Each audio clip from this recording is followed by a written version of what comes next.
Okay, welcome. So today I'm going to be going over the first explanation video. I'm going to be trying to explain some of the terms or some of the demonstrations that you saw in that first set of that first sequence of observations. But before I do that, I need to minimize this first.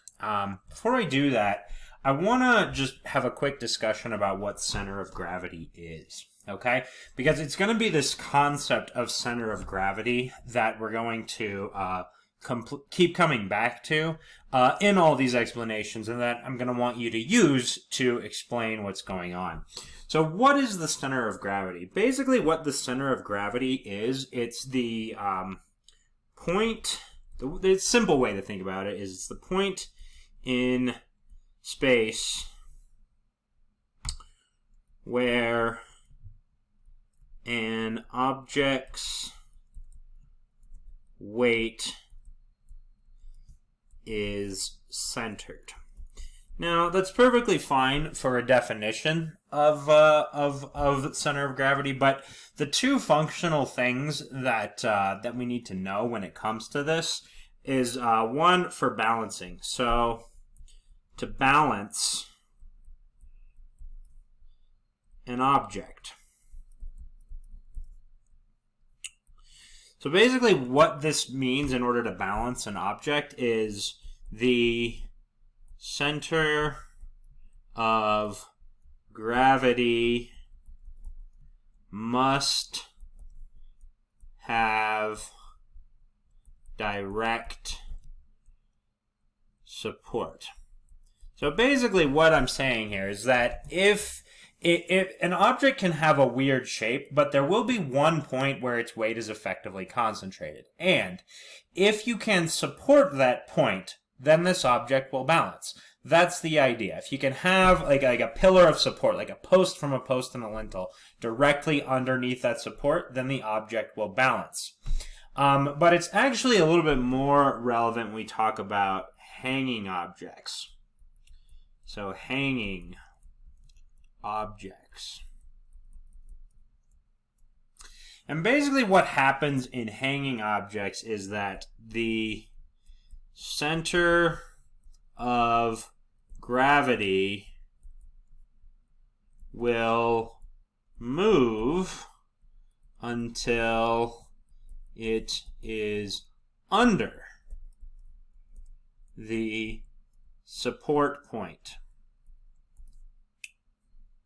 Okay, now again, that is going to be very relevant because we will see some different, these kind of weirdly shaped objects move around, and it's not entirely clear why they do that until we understand that basically what's going on is the center of gravity of that object is reorienting itself to be right under the support point. Now, getting back to the idea of balancing, basically the idea of balancing an object, the center of gravity needs to be supported. However, if the center of gravity is high, then it's more difficult to balance because you only need to move that center of gravity a little bit to move it out from under the support. So this is why you have a tall tower, like a tall Jenga tower. The taller it gets, the more likely it is to tilt, is because the center of gravity gets higher, and it's much more easy for that center of gravity to move out from, to the left or right of the support, and at which point the tower will fall.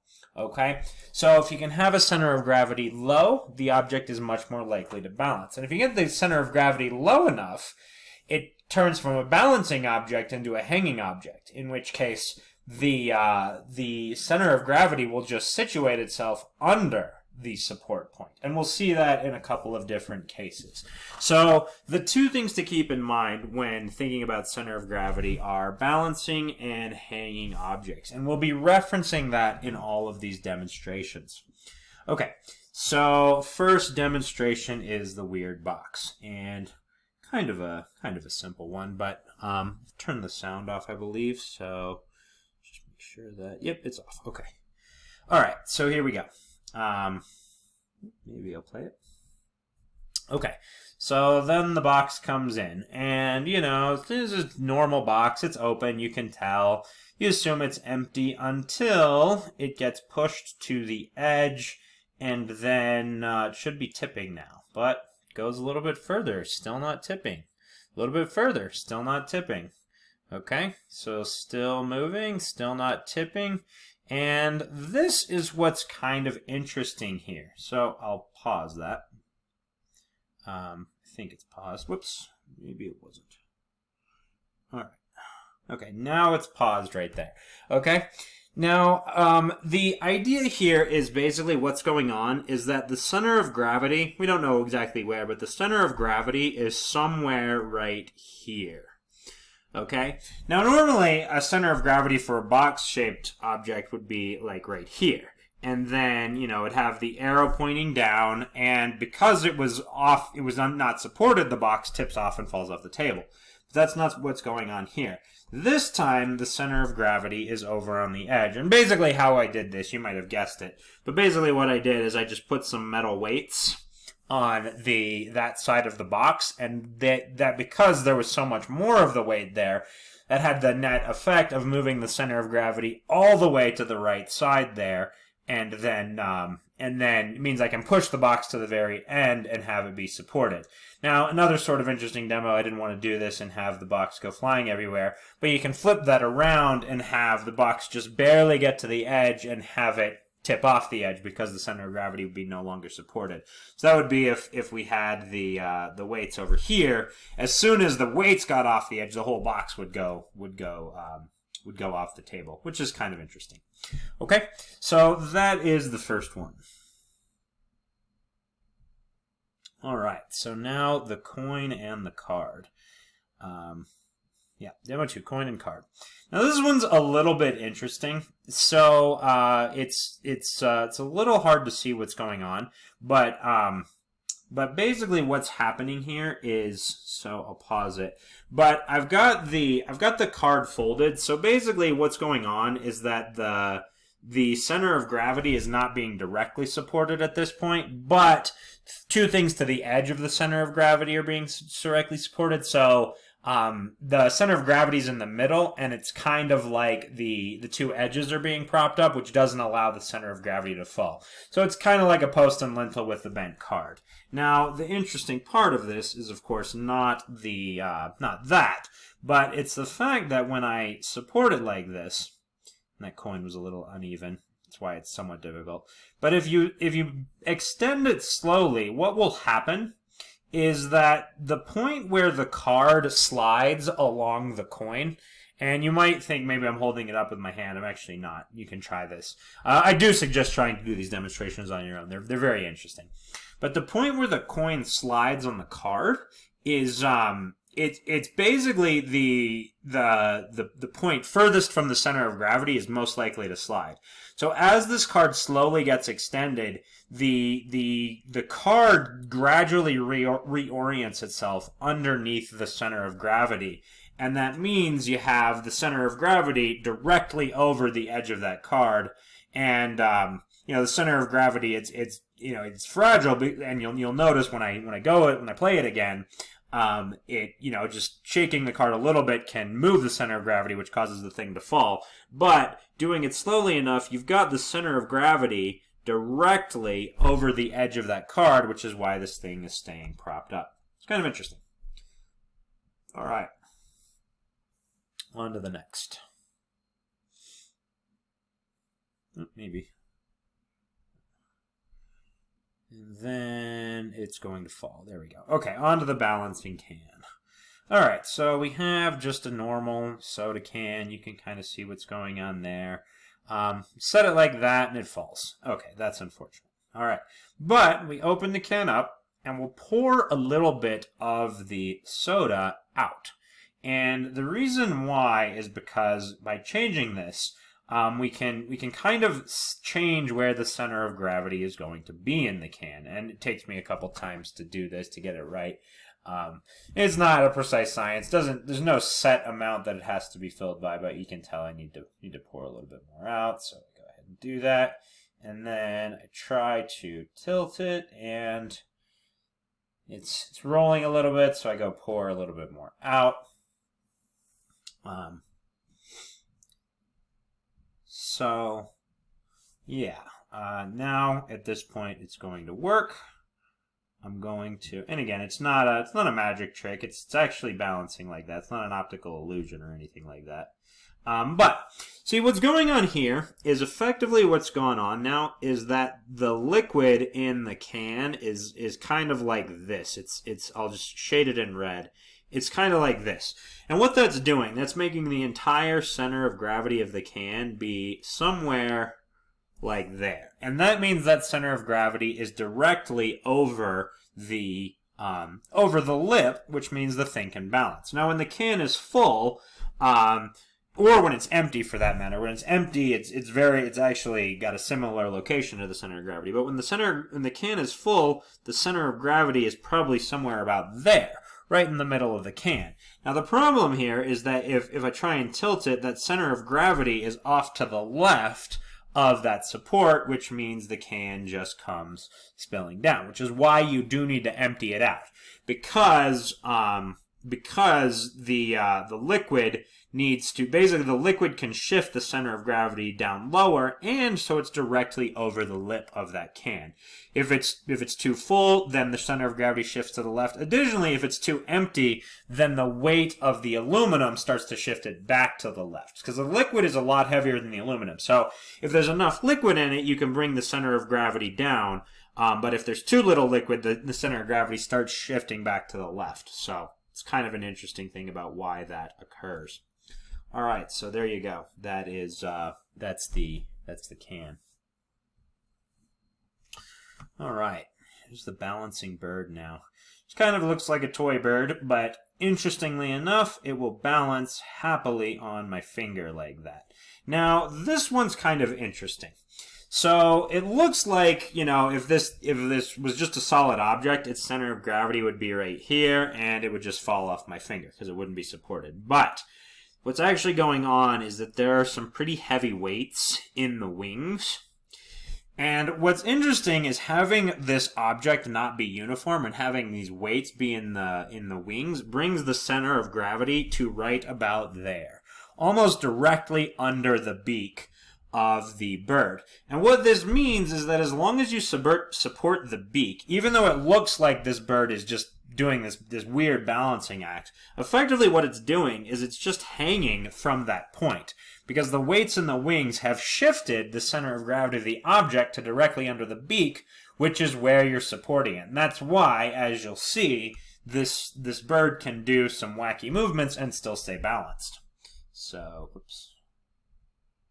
All right, so there we go. You can see it's still balanced on my hand. You can see it kind of wobbling there and just going back and forth. And then you get the stand, and you put the stand up, and because the center of gravity is right here, it's basically right there, that means that when I start spinning it around, it's basically just going to have its center of gravity remain right there, and that's why it's going to remain stable. So I do that, and you can see it just remains stable. Now, you could knock it off and make it work like that, but that's basically what's going on there.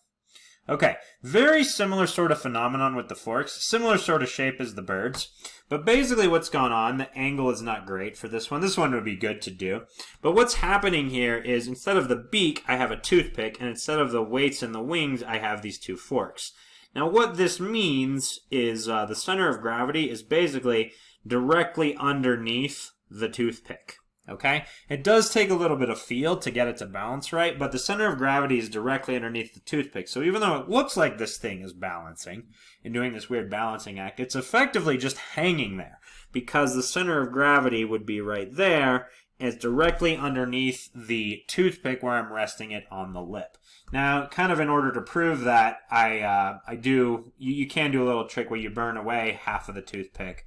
And that's what I do here. This is not the best angle for this video. As I've watched it, I've kind of wanted to re-record it, and maybe I will. But you can kind of see it's just hanging there. And there you go. There's the fire. And it goes away, and eventually it'll go out. As soon as the fire gets to the edge of the lip of the cup, basically it runs out of fuel to burn, so it will go out there. But yeah, that's what we're seeing there. and then it goes up. But it's still balanced, and you can see my head peeking into the side of the screen there. Again, this video could probably be done a little bit better, but that's okay. All right, the hammer and yardstick. Now, this is another kind of interesting one where you can set it up on your own. I used an exercise band, but you could just as easily use like a bungee cord or even a rope. I've used a rope for this demonstration too. I used a meter stick just because it was what I had handy. You could also use a ruler.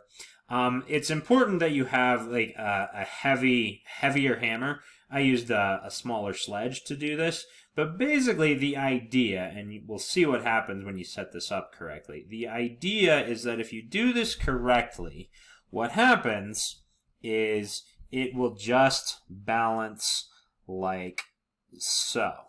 Now, effectively what has happened here is that the center of gravity has been brought to something like right there. It's a little difficult to tell where it is. The center of gravity is not actually in the object.